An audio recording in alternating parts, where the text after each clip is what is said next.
ठीक।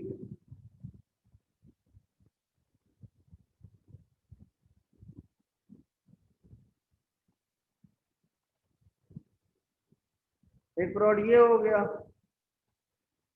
एक रॉड ये हो गया,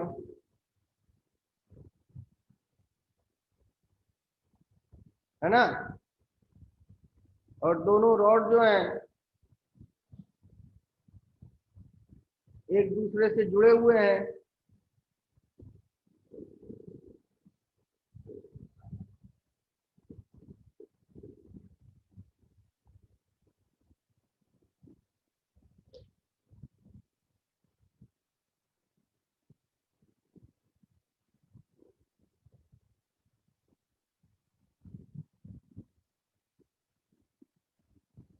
कुछ इस तरह का व्यवस्था है, मान लेते हैं, है ना। Resistance R1, resistance R2, resistance R3। Topic क्या है? बेटा टॉपिक क्या है? टॉपिक टॉपिक वही है, ईएमआई वाला ही। कुछ क्वेश्चंस के वैरायटीज हैं, कुछ क्वेश्चन के वैरायटीज हैं। जैसे इसने कहा, क्या नाम है उसका, क्या नाम है रे तेरा, प्रथमेश, देखो। कि सर आपने इस वैरायटीज के क्वेश्चन नहीं कराए, तो तब हम थोड़ी करा सकते यार। लेकिन फिर भी जब प्रथमेश कह रहे तो करा दे। ये इधर को जा रहा है विद वेलोसिटी v, ये इधर को आ रहा है विद वेलोसिटी v। ये v1 हो गया, ये v2 हो गया। इसका लेंथ l1 हो गया, इसका लेंथ l2 हो गया। v तो दोनों, तो इसमें ईएमएफ जो बनेगा, ईएमएफ 1 जो बनेगा वो बनेगा क्या, v l1 v1। और ईएमएफ 2 जो बनेगा वो बनेगा v l2 v2। अब जरा पॉजिटिव निगेटिव देख लेते हैं, समझ में आ रहा है बच्चों की नहीं। तो इसमें जो इलेक्ट्रॉन्स होंगे उनका चाल किधर माना जाएगा, इधर माना जाएगा।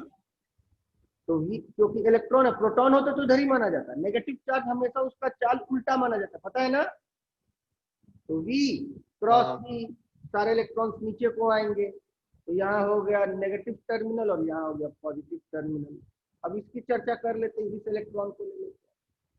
तो इस इलेक्ट्रॉन की चाल किधर मानी जाएगी, इधर मानी जाएगी। तो v क्रॉस v, सारे इलेक्ट्रॉन ऊपर को एक्यूमुलेट होंगे। तो ये हो गया नेगेटिव टर्मिनल और ये हो गया पॉजिटिव टर्मिनल। अब इसकी इक्विवेलेंट सर्किट बना लेते हैं। तो इक्विवेलेंट सर्किट इसकी कुछ ऐसे बनेगी।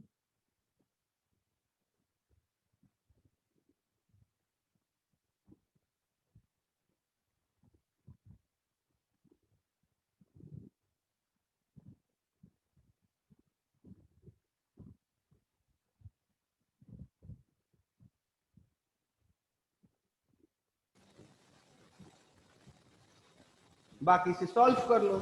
इसका ईएमएफ हो गया BL1V1, जो भी क्वेश्चन में वैल्यू दी होगी BL1V1। और इसका ईएमएफ हो गया BL2V2, जो भी वैल्यू होगी। Resistance R1, resistance R2, resistance R3, resistance R4 और रेजिस्टेंस R5। किरचॉफ लगा के इसे सॉल्व कर लो। क्यों, यही क्वेश्चन बोल रहे थे ना लड़के, क्या नाम है तुम्हारा। हाँ, कोई डाउट? तो इस तरह के क्वेश्चंस कर लेंगे आप लोग। हेलो, कर पाएंगे। नोट कर लो, इसे भी नोट कर लो, पीछे वाले फिगर को भी नोट कर लिया इसको। नहीं करा। जल्दी कर लो।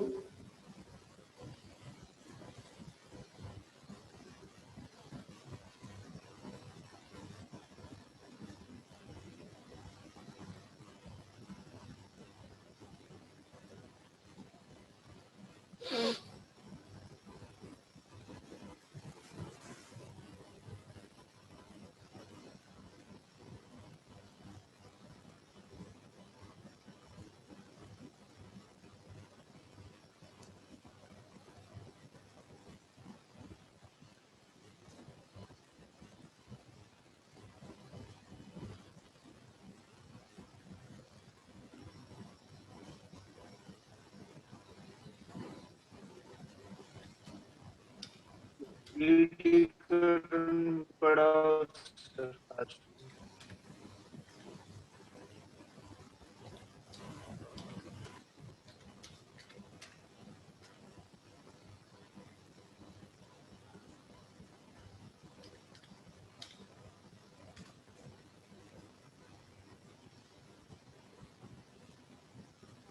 क्या बोला बेटा, फिर से बोल, नहीं समझ पाए। वो पढ़ो सर, ईडी करंट आज एडी करंट पढ़ा दें? होंगे। चलो ठीक है, एडी करंट हाँ। पढ़ा दे। इसको नोट कर लिया दुर्गे? हाँ। इसे नोट कर।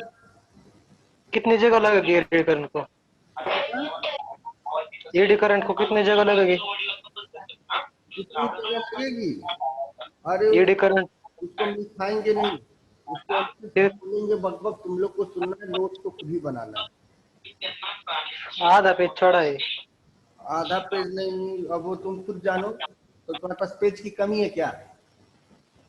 नहीं, वो पहले से ही छोड़ा है। नहीं तो आगे लिख लेना, कोई इशू नहीं है। वो देख लो, अभी हम बक बक करते सुन लो क्या क्या उसके बारे में है।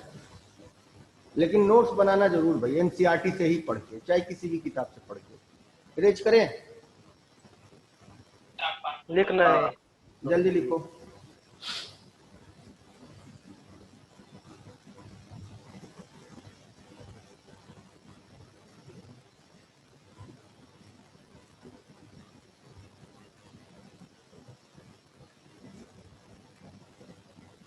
जल्दी करो।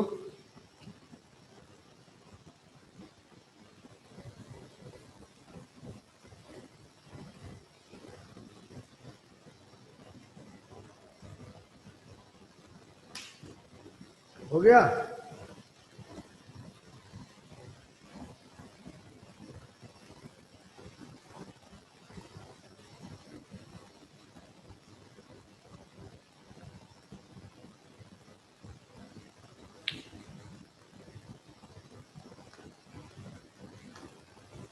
प्रथमेश और कुछ छूटा है बेटा? हेलो?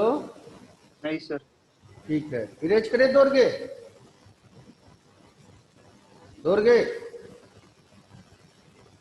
अब बोलेगा नहीं। हाँ। चलो अब आगे बढ़ते हैं। एडी करंट, एडी करंट के बाद एनसीईआरटी के कुछ गिने चुने बड़े प्यारे प्यारे प्रॉब्लम्स है, उनको करते हैं। ठीक है, फिर आगे बढ़ते हैं। एनसीईआरटी है सबके पास? एनसीईआरटी जिनके पास है अच्छी बात है, जिनके पास नहीं वो खरीद लें। प्रथमेश जेई मेंस का पेपर सॉल्व किए? नहीं सर, टाइम ही नहीं मिला अभी नहीं। ये तुम लोग का जवाब जो है ना, मैं क्रोध दिलाता है, टाइम नहीं मिला। क्या तुम लोग यार नरेंद्र मोदी से ज्यादा व्यस्त हो क्या तुम लोग? और क्वेश्चंस अभी जो चल रहा है उसके करते हैं। नहीं ऐसा कुछ नहीं है। इलेक्ट्रोमैग्नेटिक के एचसीबी में 100 क्वेश्चंस है, उसके उतना करने से ठीक है, मेरी बात सुनो। तुम 10 क्वेश्चन कर लो, लेकिन तुमको जब पता नहीं कि बाजार में चल क्या रहा है तो वो किस फायदे का? तुमको बाजार को भी तो देखना है, हैं? आर्काइव सॉल्व कर रहा हूँ। मेंस के पेपर सारे ऑनलाइन आ चुके हैं इंटरनेट पे। एनटी के ही अपने, वेबसाइट। ठीक है ना, एनटी के अपने उसमें आ चुका है वेबसाइट पे। सारे पेपर डाउनलोड करो, सॉल्व करो, ना आए हमसे चर्चा करो। ठीक है, देखो एडी करंट,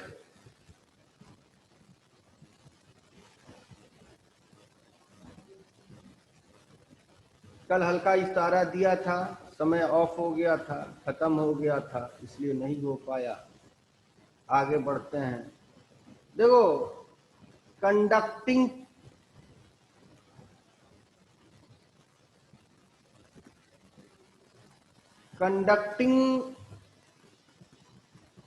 बॉडी होनी चाहिए। ठीक है, कंडक्टिंग बॉडी होनी चाहिए जिससे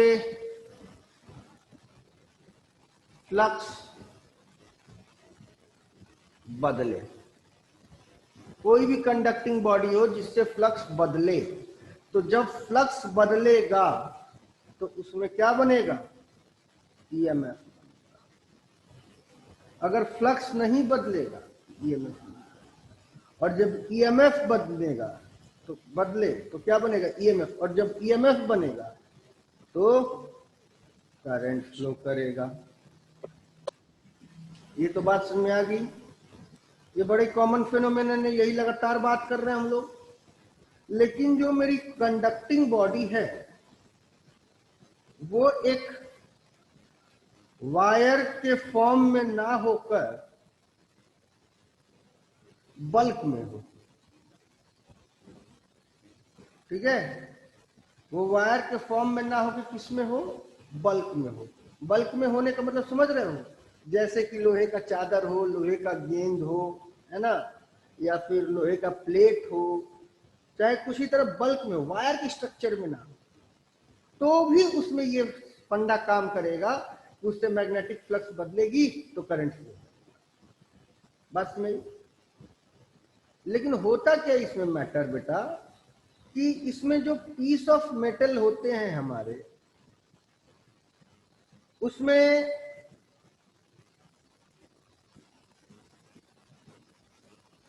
किनारों पे, ऐसे समझो, इन किनारों पे लोअर पोटेंशियल बन जाता है। बस में कि नहीं, एजेस पे क्या बनता है, लोअर पोटेंशियल, और सेंटर पे बन जाता है यहां पे कहीं हायर पोटेंशियल। तो सारे इलेक्ट्रॉन जो हैं वो इधर को आने की कोशिश करते हैं। ये भी इलेक्ट्रॉन, ये भी इलेक्ट्रॉन, ये भी इलेक्ट्रॉन, सारे इलेक्ट्रॉन इधर ही आना चाहेंगे। समझ लो कि नहीं मेरी बात। और जब सारे इलेक्ट्रॉन इधर को ही आना चाहेंगे तो ये जो आकार है, ये आकार एक चकोर का बना लेता है। चकोर यानी कि वर्लपूल, जिसे चक्रवात कहते हैं। बस वही। तो करंट का स्ट्रक्चर एक चक्रवात की तरह हो जाएगा, कुछ ही साइक्लोन की तरह, ठीक है। चक्रवात, या फिर इसे चक्रोर भी कहते हैं हमारे गांव में, या हिंदी में भी कहते हैं चकोर की तरह, ठीक है। या अंग्रेजी में क्या कहते हैं, वर्लपूल। इसका सबसे अच्छा एक्सपीरियंस उनको होगा जिन्होंने बर्तन धुला है। हमने तो बर्तन खूब धुला है।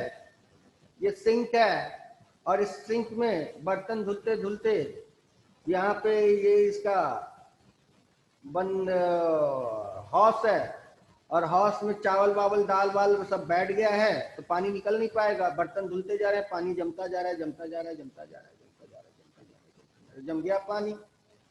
अब क्या करेंगे, अब एक लकड़ी लेके इस हौस को साफ करेंगे। जैसे ही हौस को साफ करेंगे तो पानी में, हर पानी के लिए लोअर प्रेशर कहाँ पे आ जाएगा, कहीं यहाँ पे आ जाएगा। हाई प्रेशर कहाँ होगा, किनारों पे होगा। तो सारे पानी हाई प्रेशर से लो प्रेशर की तरफ भागेंगे, तो तुम देखना यहाँ पे एक चक्रवात बन जाता है।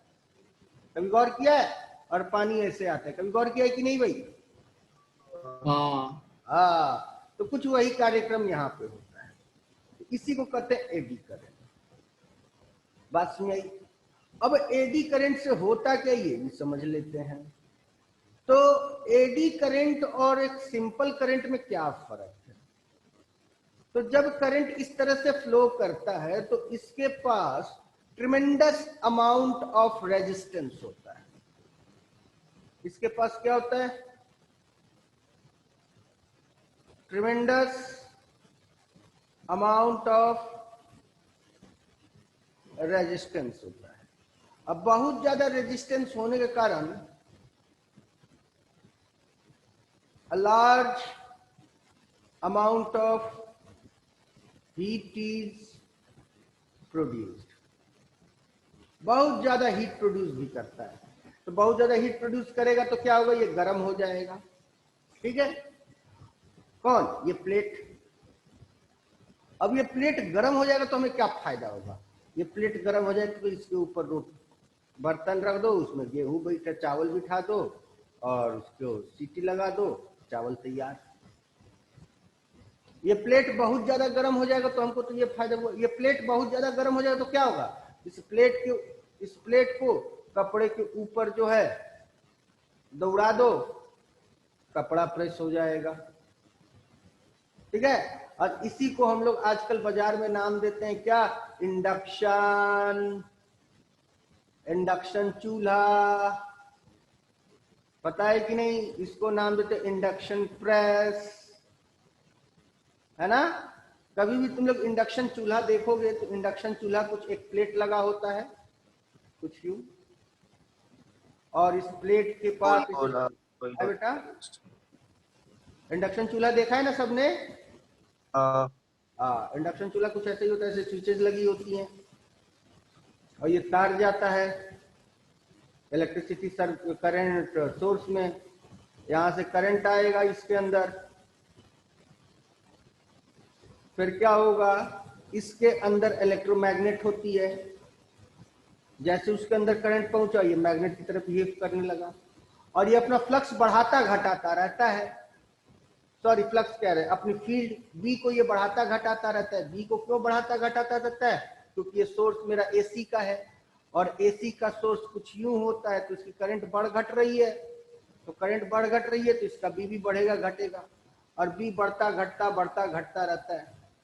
फिर जैसे ही इसके ऊपर हमने लोहे का एक शीट रख दिया तो ये बढ़ने घटने वाली जो फील्ड है इस लोहे के शीट से लिंक करेगी, तो लोहे के शीट का फ्लक्स बदलेगा, तो लोहे के शीट का फ्लक्स बदलेगा तो लोहा गर्म होगा, लोहा गर्म होगा तो इसमें तेल डाल दो, चावल डाल दो, जो भी डालना है और सीटी मरा दो, खाना तैयार।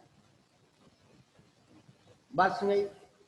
तो इसके पास एक मैग्नेटिक बिहेवियर जबरदस्त होनी चाहिए, तो एल्युमिनियम की मैग्नेटिक बिहेवियर जबरदस्त नहीं होती इसलिए इस पर एल्युमिनियम नहीं काम करता। आयरन की मैग्नेटिक बिहेवियर जबरदस्त होती है इसलिए आयरन काम करता है। आप समझ रहे कि नहीं मेरी बात? कोई डाउट? क्लियर है ना? तो जिसका ससेप्टिबिलिटी ठीक ठाक होगा वही ना मैग्नेटिक बिहेवियर शो करेगा, उसी में इंडक्शन इफेक्ट ज्यादा दिखेगा।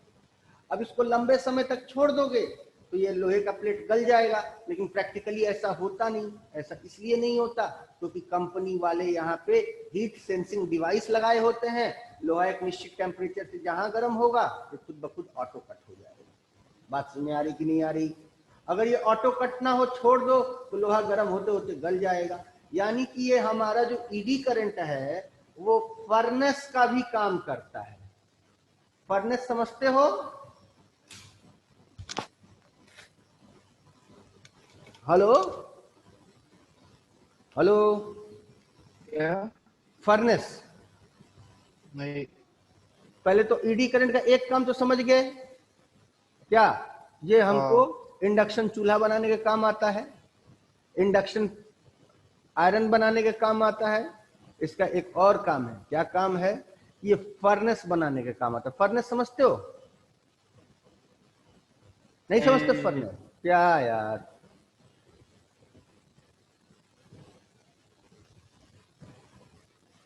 फर्नेस का मतलब होता है क्या? लिखा है हमने, पढ़ो तो। भट्ठा या भट्ठी, भट्ठी या भट्ठा समझते हो?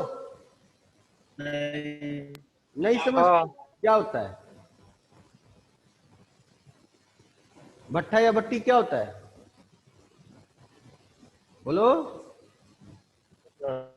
बहुत बड़ा चूल्हा जिसमें हम लोग लोहा वहा मेटल वेटल गलाते पिघलाते हैं, है ना? उस बहुत बड़े भट्टे को हम लोग क्या कहते हैं? फर्नेस। तो एडी करंट की मदद से हम लोग फर्नेस भी बनाते हैं। ठीक है, कैसे फर्नेस बनाते हैं ये भी तुम लोग को बता देते हैं, समझ लो। एक बहुत बड़ा सिलेंड्रिकल कंटेनर होगा और ये सिलेंड्रिकल कंटेनर का स्ट्रक्चर कुछ ऐसा रहेगा कि इससे मैग्नेटिक फील्ड लाइंस जो होंगी उनकी वैल्यू बढ़ती घटती रहे। मैग्नेटिक फील्ड लाइंस की वैल्यू बढ़ घट रही है और इसके बीच में एक लोहे की गेंद रख दो, तो अब वही मैग्नेटिक फील्ड लाइंस जो बढ़ घट रही हैं वो किससे लिंक होंगी? लोहे की गेंद से लिंक होंगी। लोहे की गेंद से जब लिंक होंगी तो क्या होगा? लोहे के गेंद का फ्लक्स बदलेगा तो इसमें ईएमएफ इंड्यूस्ड होगा, ईएमएफ इंड्यूस्ड तो ईडी करंट फ्लो करेगा, ईडी करंट फ्लो करेगा तो हाई रेजिस्टेंस होने के कारण ये धीरे धीरे पिघल जाएगा, गर्म हो के लोहा पिघल गया। बात समझ कि नहीं? क्लियर है? तो इलेक्ट्रो फर्नेस के भी ये काम आता है। किसके काम आता है? Electro furnace, electro stove, electro furnace. दो बात इसकी समझ में आ गई। तीसरी बात, इलेक्ट्रोमैग्नेटिक ब्रेक के भी ये काम आता है।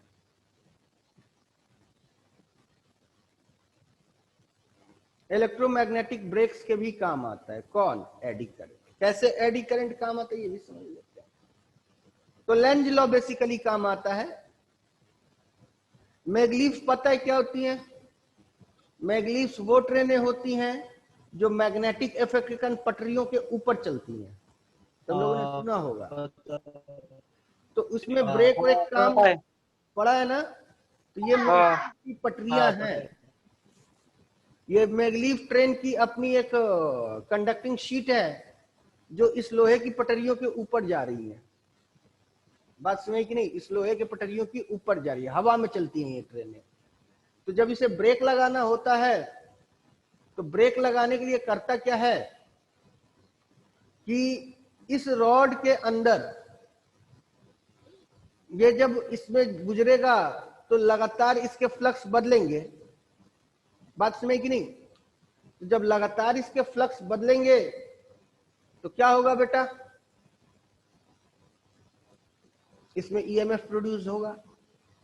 ईएमएफ प्रोड्यूस हो तो करंट बनेगा। और करंट क्या करेगा? अपने होने के कारण को अपोज करेगा। तो इसके होने का कारण क्या है? इस फील्ड में चलना। तो ये फील्ड में चलने का अपोज करेगा, इसमें ब्रेकिंग लगती जाएगी, ये धीरे धीरे रुक जाएगा। क्योंकि तुम लोग को बताया था ना, याद करो वो मोशनल ईएमएफ में कि कोई फोर्स एक्सटर्नल ही इसे मूव करा सकता है। फोर्स एक्सटर्नल जो कि हमको पावर मैकेनिकल दे रहा था। जब तक पावर मैकेनिकल होगा तब तक हमको पावर इलेक्ट्रिकल मिलेगा, जिसके कारण ये मैग्नेटिक। पावर मैकेनिकल हटा दिए, पावर इलेक्ट्रिकल खत्म और ट्रेन रुक जाएगी। सिंपल बात। क्लियर है? तो इंजन ऑफ कर दो। इंजन ऑफ जैसे ही कर दोगे इसका खुद ब खुद क्या होगा? अपना रिटार्डेशन होने लगेगा और ये ट्रेन रुक जाएगी। क्लियर है? समझ में आ रही बात कि नहीं आ रही? अब ईडी करंट को कैसे मिनिमाइज करते ये भी बता देते हैं तुम लोगों को। ईडी करंट को मिनिमाइज क्यों करते हैं और कैसे करते हैं? ईडी करंट की जरूरत क्या पड़ती है आगे तुम लोग को ट्रांसफार्मर पढ़ाएंगे, ठीक है ना। ट्रांसफार्मर एक बड़ा इंपॉर्टेंट टॉपिक है। ट्रांसफार्मर आगे पढ़ाएंगे एसी में।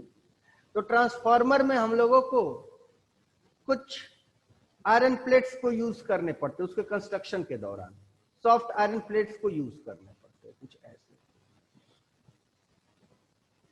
ये सब एक प्लेट्स है। All these are plates. Soft iron plates को हमें यूज करने पड़ते हैं। तो जब सॉफ्ट आयरन प्लेट्स को ऐसे पैरेलल यूज करते हैं तो इससे क्या होगा? जब इससे फ्लक्स बदलेगा तो इसमें बहुत ज्यादा ईडी करंट बनेगा, तो ट्रांसफार्मर बहुत ज्यादा गर्म हो जाएगा।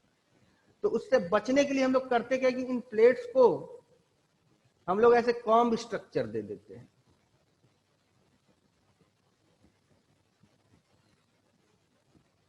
ठीक है?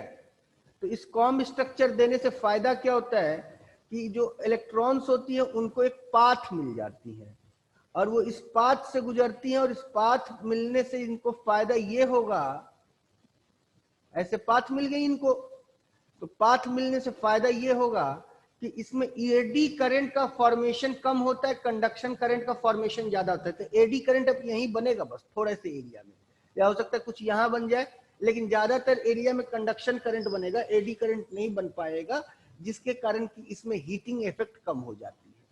बात समझ कि नहीं? हीटिंग इफेक्ट कम हो जाती है तो इससे बचाया जा सकता है। तो कॉम्बिंग कर देते हैं जहां हमको एडी करंट के इफेक्ट को मिनिमाइज करना हो। समझ में आई बात? कोई डाउट? Hello hello? नहीं सर। क्या नहीं? बोलो बोलो बेटा। नहीं चलो फिर से बताते हैं। ये एक आयरन शीट है और इस आयरन शीट में हमको एडी इफेक्ट को कम करना है। तो इस आयरन शीट से एडी इफेक्ट को कम करने के लिए इस आयरन शीट को हम कंघी की तरह इसकी कटाई कर देंगे। इसकी कटाई कैसे कर देंगे? कंघी की तरह।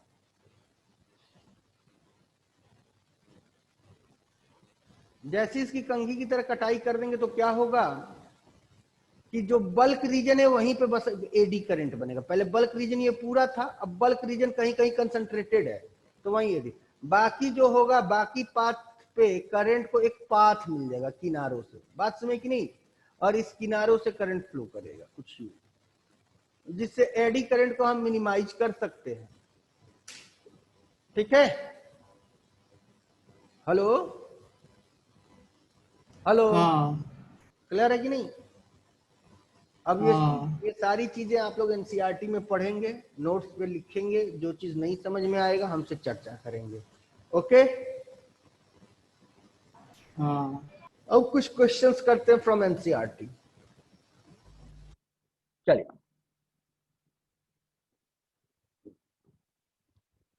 निकालिए एनसीईआरटी सब लोग।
हाँ बेटा, क्वेश्चन नंबर 6.16 एडिशनल का पेज नंबर कितना क्वेश्चन? 232। क्या बेटा? पेज नंबर क्या है? Page number 232।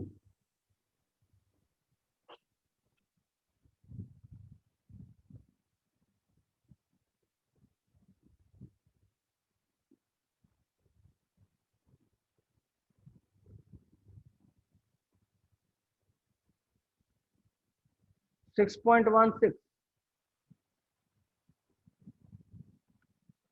क्वेश्चन क्या है बता देते हैं, सुन लो। क्वेश्चन हम लोग कई दफा कर चुके हैं, लेकिन इस क्वेश्चन का सेकंड पार्ट बड़ा इंटरेस्टिंग है। पहला पार्ट हम बता रहे हैं, ध्यान से सुनो।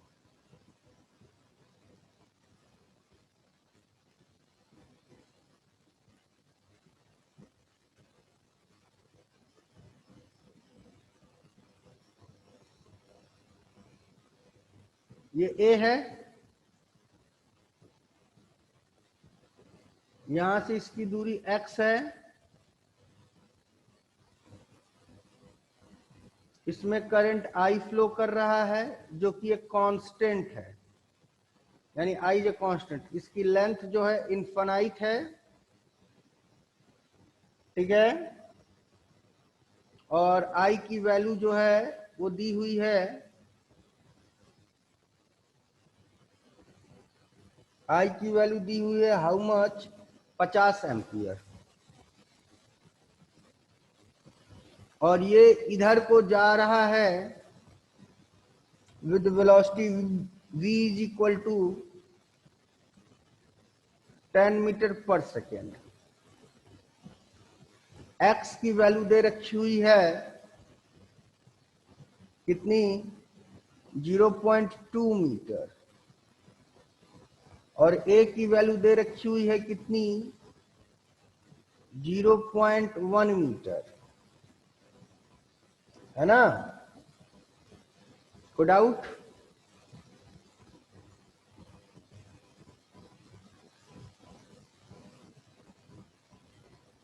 तो क्वेश्चन नंबर 1 कहता क्या है, ध्यान से सुनिए। क्वेश्चन नंबर 1 ये क्या है,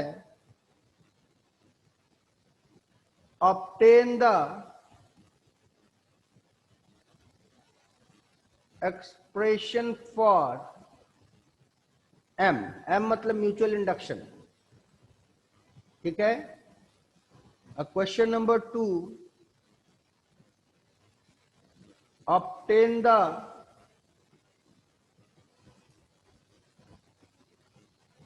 expression for EMF. These are the two questions. ठीक है, तो करा जाए इसको अगले पेज पे कि इसी पेज पे कर लिया जाए? चलो इसी पेज पे कर लेते हैं, कोई इशू नहीं है, हो जाएगा।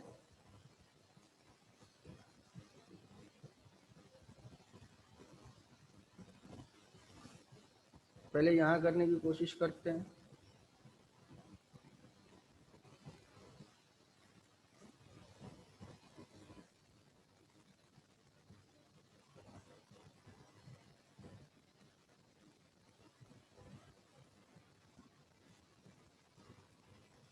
चलो, तो ध्यान से समझो, यहां से लेके यहां तक बहुत सारे हमको ईएमएफ मिलेंगे, सॉरी ईएमएफ करें बी मिलेंगे, क्योंकि यहाँ B as a function of X होता है, तो यहाँ एक्स ऑलरेडी दे रखे तो इसे एक्स ना लेके जेड मान लेते हैं और इसकी चौड़ाई dz मान लेते हैं, और यहाँ पे फील्ड बनता है बी, तो बी की वैल्यू कितनी हो जाएगी? Mu naught I upon 2 pi Z. अब हम लोग बात कर ले किसकी बेटा? फाई की। तो फाई क्या होता है? B dot D A. तो म्यू नॉट आई अपॉन, मतलब पेन का साइज बढ़ा ले, बहुत बारीक लिख रहा है, mu not I upon 2 pi Z, और डीए की वैल्यू कितनी हो जाएगी बेटा? ए डॉट डी जेड का इंटीग्रेशन। तो इसकी वैल्यू कितनी आ जाएगी? इसकी वैल्यू आ जाएगी phi is equal to mu not I upon 2 pi A log Z. और जेड की वैल्यू कहां से कहां वेरी कर रही है बेटा?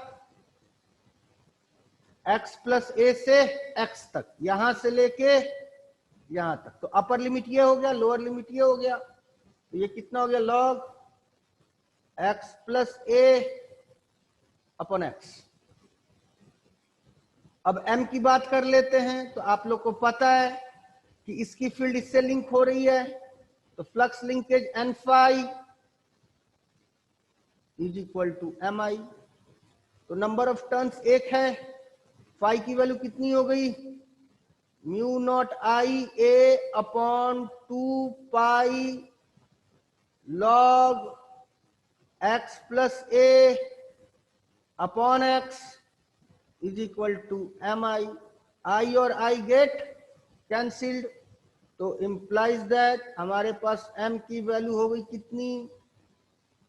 Mu naught a log x plus A upon x whole upon 2 pi. देखो है ये किताब में आंसर, पीछे आंसर वेरीफाई करो, तब तक हम आ रहे हैं 1 मिनट में।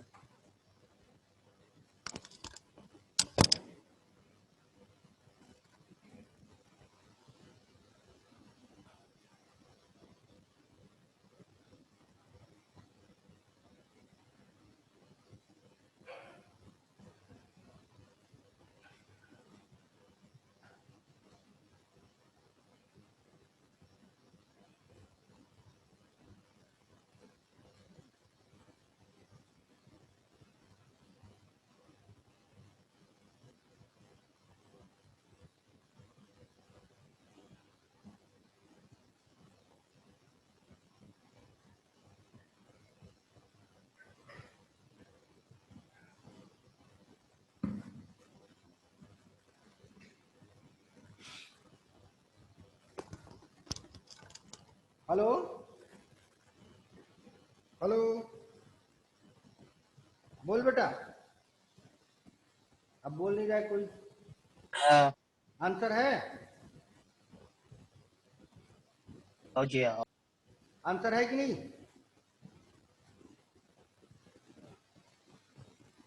प्रथमेश, आंसर है? बोल नहीं रहा है यार तू।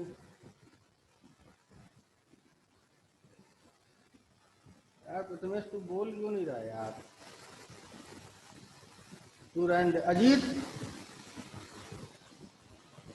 अजीत हाँ आंसर है? हाँ, ये पहले देखना पड़ेगा, देखना पड़ेगा। कौन? देखो आंसर। हाँ सर सही है। आगे बढ़े तब। हाँ अब इसके दूसरे पार्ट में आ जाते हैं। चलो दूसरे पार्ट में जब आते हैं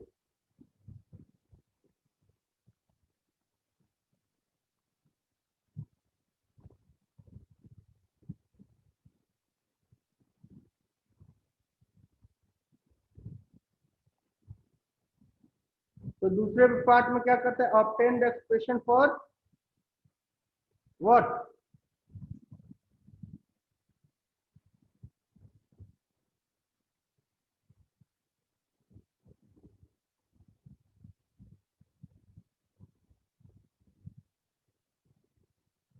ऑब्टेन द एक्सप्रेशन फॉर, किसके लिए एक्सप्रेशन निकालना है? ईएमएफ के लिए, ठीक है ना? ईएमएफ ही निकालना है हाँ, वैल्यू। ईएमएफ की वैल्यू निकाल लेते हैं। हाँ तो EMF is equal to minus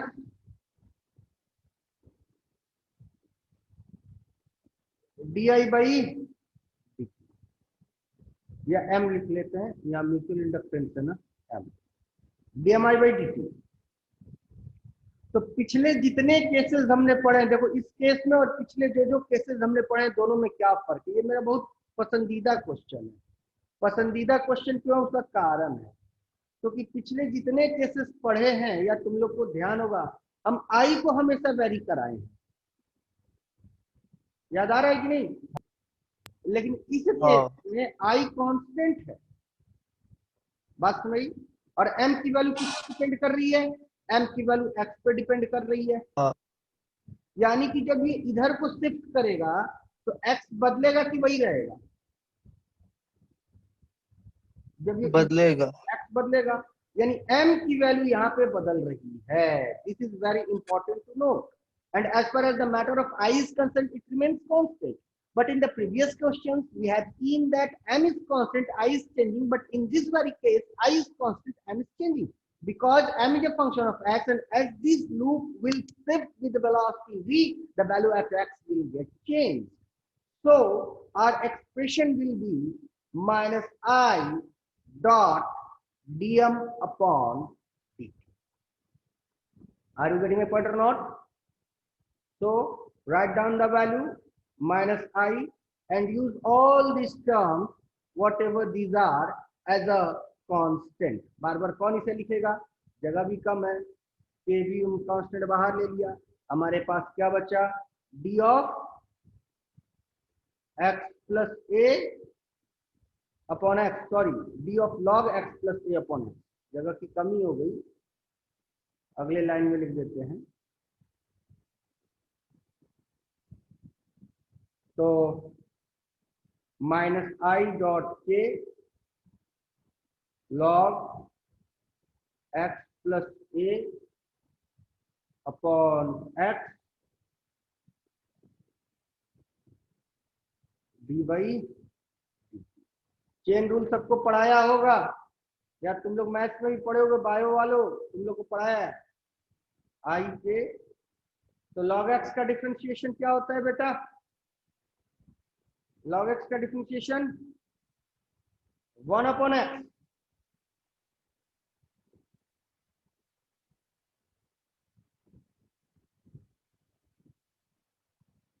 हो गया डॉट। अब x प्लस ए अपॉन एक्स का डिफरेंशिएशन, तो पहले का डिफरेंशिएशन इंटू दूसरा प्लस दूसरे का डिफरेंशिएशन इंटू पहला। बस वही। तो पहले का डिफरेंशिएशन कर दिया तो x का क्या हो गया बेटा? 1। a का क्या हो गया? 0 इंटू दूसरा माइनस दूसरे का डिफरेंशिएशन x का हो गया 1, और इसका क्या हो गया? x प्लस ए अपॉन दूसरे का whole square into dx by dt, यही आएगा ना बेटा। पीछे वाले पेज पे चल जाते हैं। तो EMF is equal to minus I के, क्या क्या वैल्यू आ चुकी है, x upon x plus A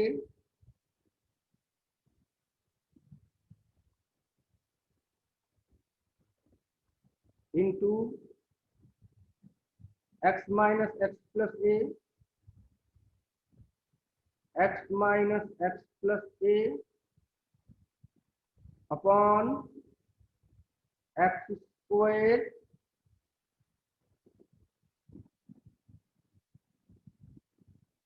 dot v. बात सुने कि नहीं, डॉट वी क्यों हुआ, क्लियर है। ये x और ये x कैंसिल, तो माइनस आई, और k की वैल्यू कितनी है वो भी रख देते हैं। k की वैल्यू हमारा म्यू नॉट a अपॉन 2 पाई है, mu not a upon 2 pi into, ये ब्रैकेट ओपन होगा, एक्स एक्स कैंसिल, तो क्या बना माइनस ए, और माइनस ए इधर आके हो गया प्लस ए, ये हटा दो, ये बन गया ए। हो जाएगा कि नहीं, ये ब्रैकेट ओपन होगा, ये क्या बनेगा माइनस ए, और एक्स माइनस एक्स 0, और ये माइनस ए, और ये माइनस ए इधर आके ये हो गया plus A upon X into X plus A dot V. सबकी वैल्यू रख लेते हैं। तो आई मेरी कितनी है रे बेटा, आई कितनी है, शायद 50, डॉट म्यू नॉट की वैल्यू कितनी है, mu nought upon 2 pi, 2 into 10 to the power minus 7। A की वैल्यू कितनी है 0.1, फिर ए की वैल्यू कितनी है 0.1, फिर एक्स की वैल्यू कितनी है, शायद 0.2 है ना, हाँ 0.2 इंटू 0.3 इंटू वेलोसिटी कितनी है 10। वैल्यू सब्स्टिट्यूट करो, आंसर मैच करो। हाँ ए प्रथमेश, अजीत, थोड़ा सा एक बार डिफरेंशिएशन चेक कर लेना, तो सही किया है ना हमने, सही तो किया ही हाँ होगा, सही थोड़ा है, सा कहीं सही है, बेटा, कहीं सही है। पेन ना हो गया हो। देख लो एक नजर, डिफरेंशिएशन खुद ही कर लो, क्या करना है, डिफरेंशिएशन तुम लोग को हमने पढ़ाया ही है, खुद कर लो। चेन रूल, पैरामेट्रिक रूल, सारी चीजें तो बताएंगे, खुद कर लो। एक बार आगे लो सर, एक बार वो वैल्यू सिलेक्ट करो। आए बेटा पीछे, आगे आगे लो, आगे आगे आगे। ये हाँ ये वैल्यूज देखने की थी। तो वैल्यू तुम्हारे पास किताब नहीं है क्या, एनसीईआरटी। नहीं नहीं, कैलकुलेशन का आपके लिए, आपका। हाँ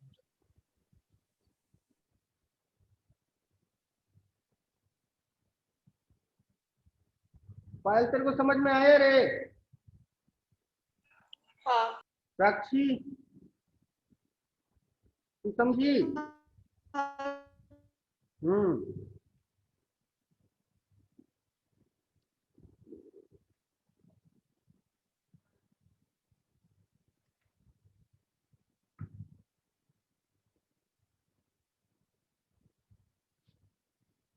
जल्दी करो।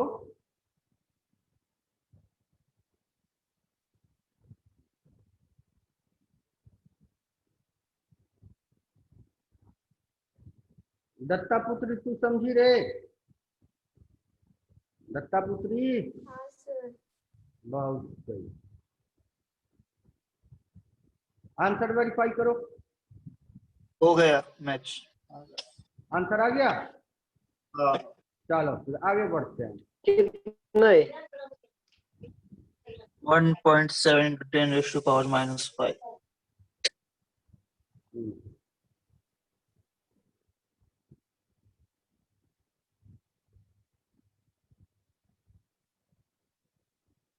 अब आगे बढ़े, इधर नोट कर लिया सबने, आगे बढ़े। हाँ आगे बढ़े। अब हाँ 6.14 क्वेश्चन नंबर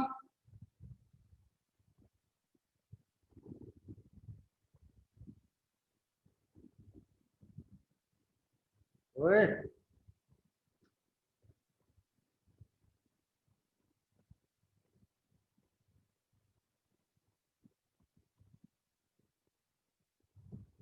हम लोग करने जा रहे हैं क्वेश्चन नंबर 6.14। बड़ा प्यारा क्वेश्चन है।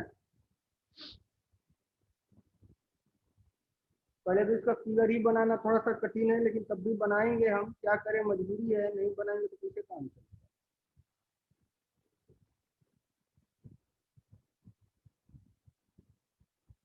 आवाज बढ़ाओ ना आपका। हेलो, अब सही है? ये अब भी वही आवाज है? सर पहले वो आंध्र का बना और मैग्नेट कैसे बनना चाहिए? नहीं सुन पाया, तुमने क्या बोला? नहीं वो अंदर का बनाओ ना, पहले मैग्नेट कैसे बनाएगा तो चलेगा। अंदर बाहर सब एक ही जैसा होगा। बनाने दे छोरे, बनाने दे मैंने।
चांगला है और नॉट चांगला है? नॉट। चांगला है। चांगला है। नहीं, नहीं क्यों रे भाई? पूरे बीच में जगह करो कि बीच वाला, क्या भी तब बीच में डाला हो जाएगा। और फिगर ये जूम फिगर जूम कर दें? बड़ा कर दो फिगर। हाँ जगह बीच में। देखिए जूम होता भी है कि नहीं। हो जा जूम भाई।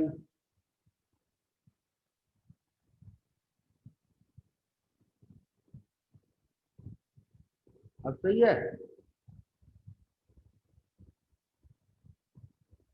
तो नीचे वाला थोड़ा सा ऐसे करो फिर, हम्म नीचे और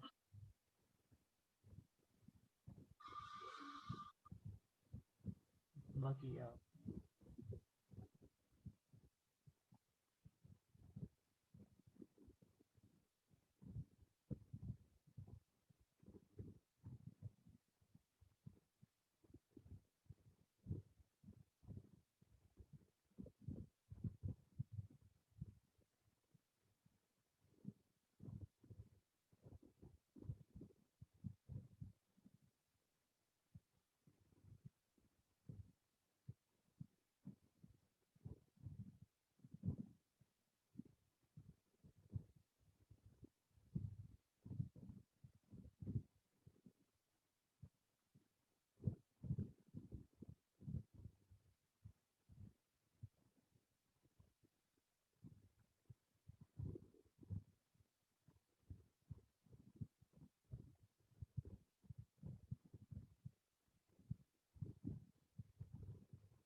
अब कोई ना कहने की गड़बड़ है। अब गड़बड़ है तो है, जो है यही है, बढ़िया है। ठीक है,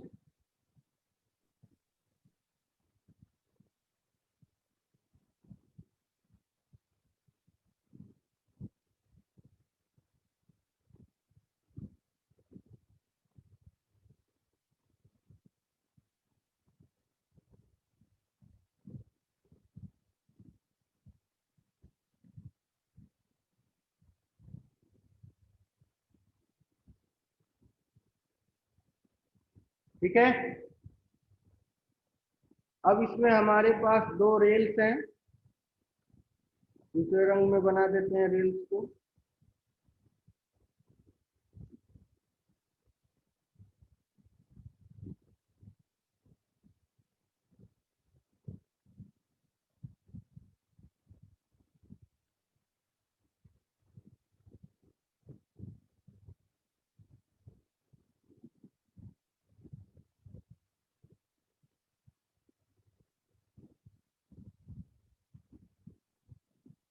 हो गए दो रेल्स, ठीक है। इन दो रेल्स के बाद क्या है, इसमें एक गैल्वेनोमीटर कनेक्ट है।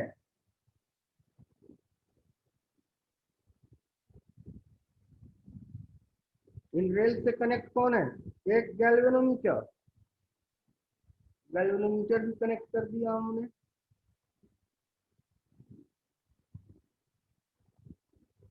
ठीक है,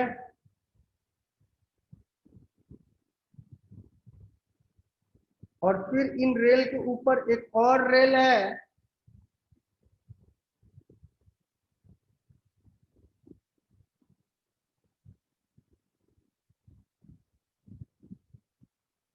कुछ यूं।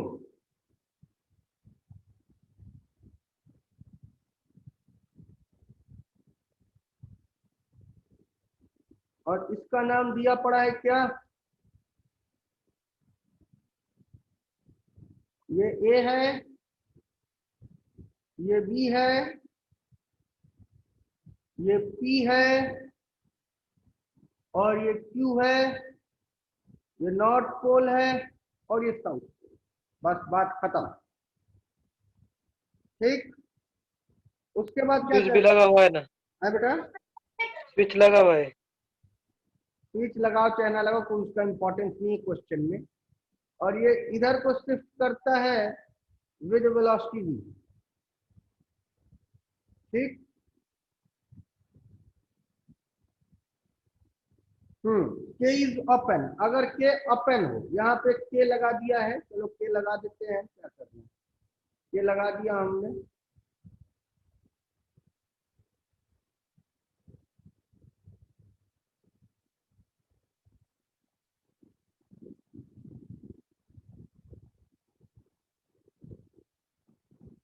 अब सही है, ये मेरा के स्विच है, इस के इज ओपन, और ये जो है velocity 12 centimetre per second, v is equal to 12 centimetre per second से इस डायरेक्शन में जा रहा है। ठीक है, give the polarity and the magnitude of the induced EMF. Polarity और मैग्नीट्यूड बताना है। अच्छा, दूसरा अगर देखा जाए क्वेश्चन में और क्या क्या दे रखा है, रॉड जो है वो 15 सेंटीमीटर का है, और बी जो है मैग्नेटिक फील्ड दोनों के कारण जो प्रोड्यूस हो रहा है वो कितने का है, 0.5 टेस्ला का। ठीक है, और रेजिस्टेंस जो दे रखी हुई है तो कितनी की दे रखी हुई है बेटा, 9 मिली ओम का। हम मोबाइल में पढ़ रहे हैं इसलिए थोड़ा सा हम गलत लिख सकते हैं, तो लोग ध्यान देते रहना बेटा, सारी चीजें सही है ना। अब ये इधर को जा रहा है तो कहता क्या है कि इसका पहले मैग्नीट्यूड ऑफ ईएमएफ बताओ, तो ऑब्वियसली ईएमएफ मोशनल हो जाएगा बीएलवी। तो बी कितनी है तुम्हारे पास, 0.5। एल कितनी है बेटा, 0.15। और v कितनी है बेटा, 0.12। इन तीनों को मल्टीप्लाई कर लो, दो कितना आ रहा है। अब गाड़ी आके फंसती है कहाँ पे, पोलैरिटी पे, तो पोलैरिटी भी समझ लेते हैं। तो ध्यान दिया जाए, इस रॉड को थोड़ा सा अलग से समझाते हैं तुम लोगों को। तो ये देखो, ये रॉड है और ये नॉर्थ पोल से साउथ पोल को ही फील्ड लाइंस जाती है। तो कुछ ऐसे भी तो मान सकते हैं कि ये रॉड है और फील्ड लाइंस अंदर को है, अंदर को नहीं मानी जा सकती क्या? अगर तुम यहां से आंख लगा के देखो, यहां से तुम टॉप व्यू करो तो फील्ड लाइंस अंदर को जा रही है कि नहीं? बात समझ रहे हो कि नहीं तुम लोग? ये हिस्सा हो गया P और ये हिस्सा हो गया Q, और ये इधर को जा रहा है, तो इलेक्ट्रॉन की वेलोसिटी इधर मानी जाएगी। तो V क्रॉस B, तो सारे इलेक्ट्रॉन्स कहाँ एक्यूमुलेट होंगे, यहाँ पे एक्यूमुलेट होंगे, है कि नहीं? तो Q की पोलैरिटी निगेटिव हो जाएगी और P की पोलैरिटी पॉजिटिव हो जाएगी।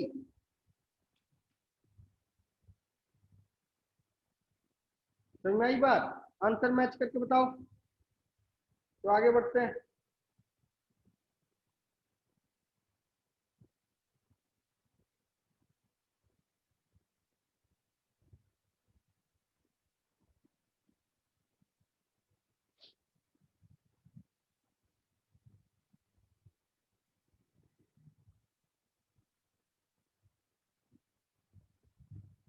कितना आ रहा है आंसर?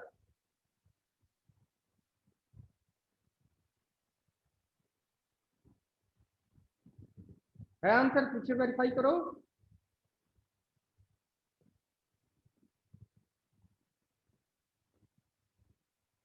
हेलो, आगे बढ़े? क्या बता, क्या बोले? नहीं लिखा है आपने आंसर।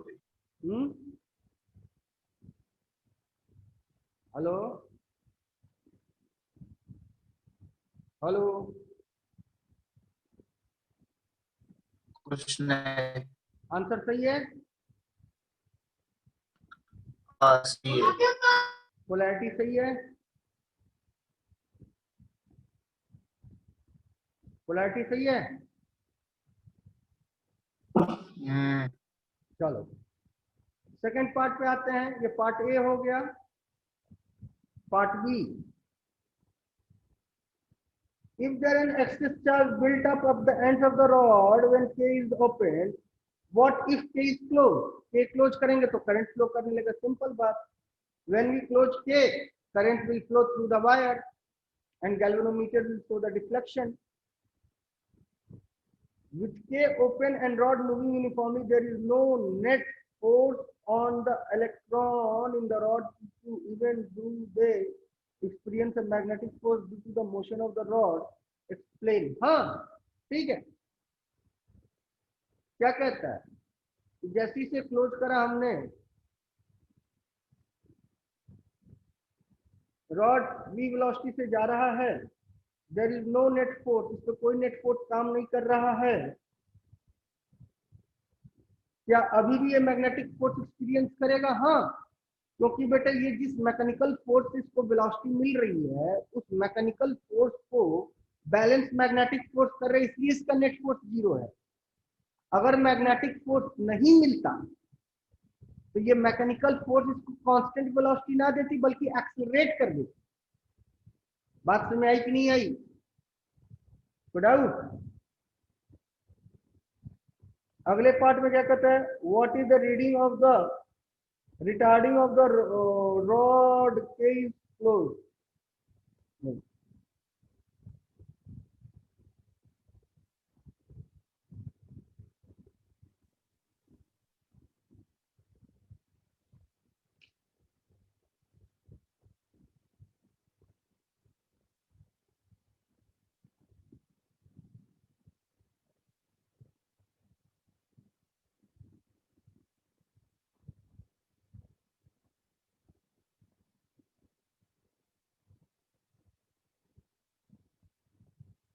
अच्छा, इलेक्ट्रॉन दिया, रॉड नहीं दिया, सॉरी हम गलत क्वेश्चन पढ़ लिए। with K open and the rod moving uniformly, there is no net force on the electron in the rod. Even though they do experience magnetic force due to the motion of the rod. Explain. अब देखो थोड़ा सा इस आते हैं, ये question हम लोग डिस्कस कर चुके हैं, समझने की कोशिश करें। तुमको बताया था कि ये जो रॉड है, इस रॉड में सारे इलेक्ट्रॉन इधर एक्यूमुलेट हो जाएंगे और इधर इंड्यूस्ड पॉजिटिव चार्ज है, और इस इंड्यूस्ड पॉजिटिव चार्ज के कारण यहाँ पे एक फोर्स फील्ड इलेक्ट्रिक बनेगी जो कि इलेक्ट्रिक फोर्स, और फोर्स मैग्नेटिक जो होगी तो फोर्स इलेक्ट्रिक इलेक्ट्रॉन को किस दिशा में लगेगी, अपोजिट डायरेक्शन, इधर को। और इधर को लग रहा होगा क्या, फोर्स। लेकिन जैसे ही इसको हमने एक सर्किट बना दिया, तो सर्किट बनाते ही क्या होगा, ये पोटेंशियल डिफरेंस कमजोर पड़ने लगेगा। तो पोटेंशियल डिफरेंस जब कमजोर पड़ने लगेगा, ये पोटेंशियल डिफरेंस जब कमजोर पड़ने लगेगा तो फोर्स इलेक्ट्रोस्टैटिक कमजोर होने लगेगी, क्योंकि करंट फ्लो होने लगा, पोटेंशियल डिफरेंस कम होने लगेगा। फोर्स पोटेंशियल जब कम होने लगेगा तो force magnetic further accumulation of electron करने लगेगा। समझ बात? और ये प्रोसेस कंटिन्यू चलती है। क्लियर है कि नहीं बात सुन? हेलो हेलो हेलो, समझ में आई बात कि नहीं आई? अजीत, हाँ सर। आ गए। समझ में आई बात? ये प्रोसेस फर्दर कंटिन्यू करने लगा। आगे क्या कहता है, अगले क्वेश्चन में कहता है क्या,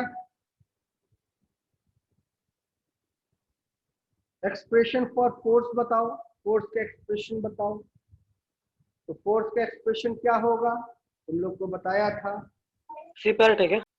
हाँ, सी में आ जाते हैं। तो फोर्स रिटार्डिंग पूछ रहा है, रिटार्डिंग फोर्स क्यों लगेगा, क्योंकि फोर्स इलेक्ट्रोस्टैटिक कमजोर पड़ने लगेगी। फोर्स इलेक्ट्रोस्टैटिक क्यों कमजोर पड़ने लगेगी, क्योंकि इलेक्ट्रॉन फ्लो करने लगा, इलेक्ट्रॉन फ्लो करने लगा तो पोटेंशियल डिफरेंस कमजोर पड़ने लगेगा। तो F इज इक्वल टू क्या हो जाएगा, QVB।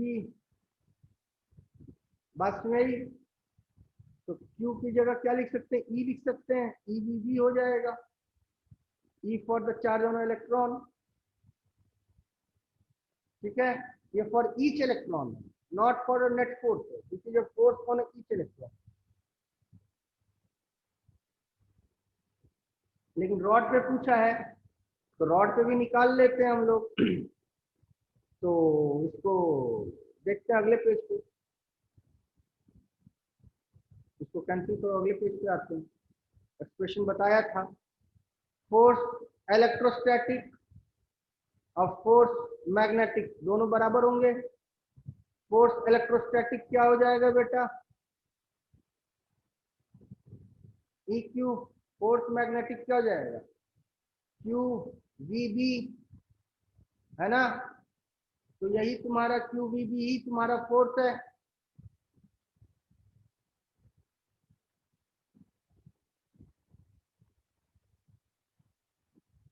F is equal to IBL, sorry F is equal to IBL भी लगा सकते हैं। तो IB और तुम्हारे पास L है ही, B मैग्नेटिक फील्ड 0.5, L हो गया लेंथ, जो कि जितना जितना जो भी दिया था। अब I की चर्चा कर रहे हैं, तो I कितना हो जाएगा, EMF upon R dot B dot L, EMF upon R dot B dot L, और EMF तुम्हारा BLB है। तो हो जाएगा कि नहीं, कोई डाउट? तो EMF आ गया था मेरे ख्याल से 0.09, और R कितना था, 0.009। R कितना था,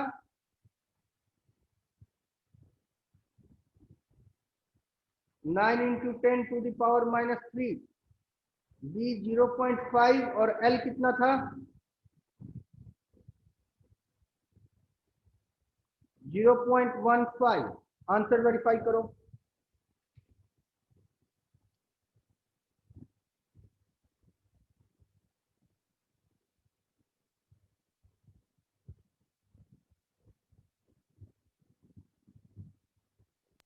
वो 9 into 10 रेस तो कितना है? -3 मिली ओम है ना बेटा।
हो गया।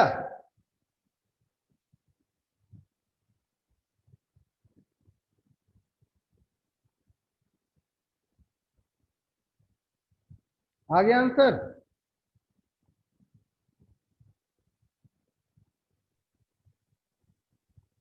आ गया। चलो बाकी देखो, कितना है? अब हमें क्या पता आंसर कितना है, तुम बताओ। प्रथमेश को आ गया। कितना है प्रथमेश, बोले। एक यार इतना आसान कैलकुलेशन तुम लोग नहीं कर पा रहे हो। 0.09 into 10⁻³ upon 9 into 0.5 into 0.1 high cancel, और उसके बाद 1 2 3 हाई कैंसिल, 15 75।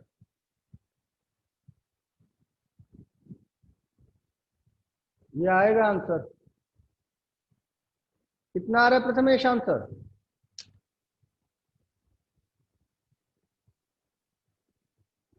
हेलो प्रथमेश, हाँ कितना आ रहा है आंसर?